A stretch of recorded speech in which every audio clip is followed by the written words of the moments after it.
ମାନେ ଜଗାର ଡାକରା ଆସିଗଲା। ଆଉ ଆଜି କିଛି ପ୍ଲାନିଂ ନଥିଲା ଇନଷ୍ଟାଣ୍ଟ ମୁଣ୍ଡକୁ ଡୁକିଲା ପୁରୀ ଯିବା ପାଇଁ।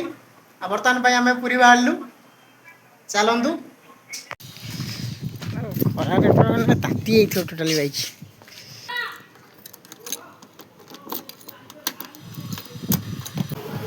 ବର୍ତ୍ତମାନ ପାଇଁ ରେଡି। ଆମେ ଏବେ ଚାଲିଲୁ ପୁରୀ। ଆସ।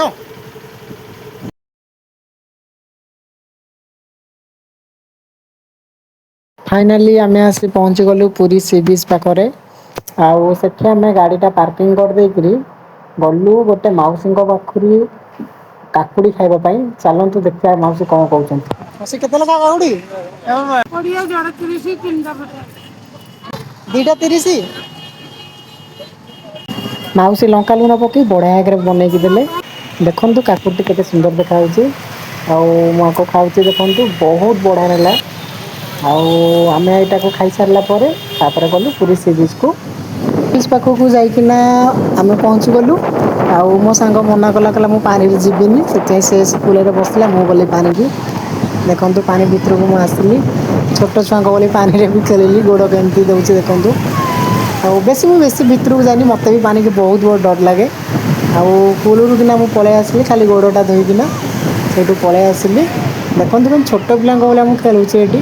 ବେଶୀ ଭିତରକୁ ବି ମୁଁ ଯାଇନି। ଏ କୂଳରେ ଖେଳୁଥିଲି।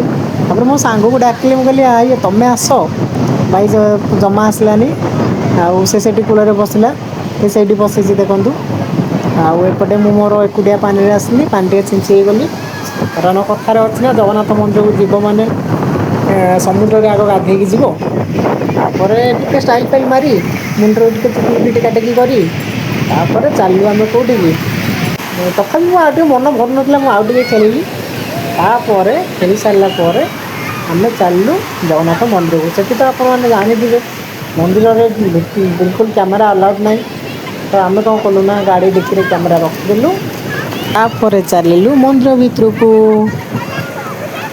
ସେଠି ଅବଢ଼ା ଖାଇ 4ଟା ବେଳୁ ବାହାରି ବିଦାୟ ନେଲୁ ଘରକୁ।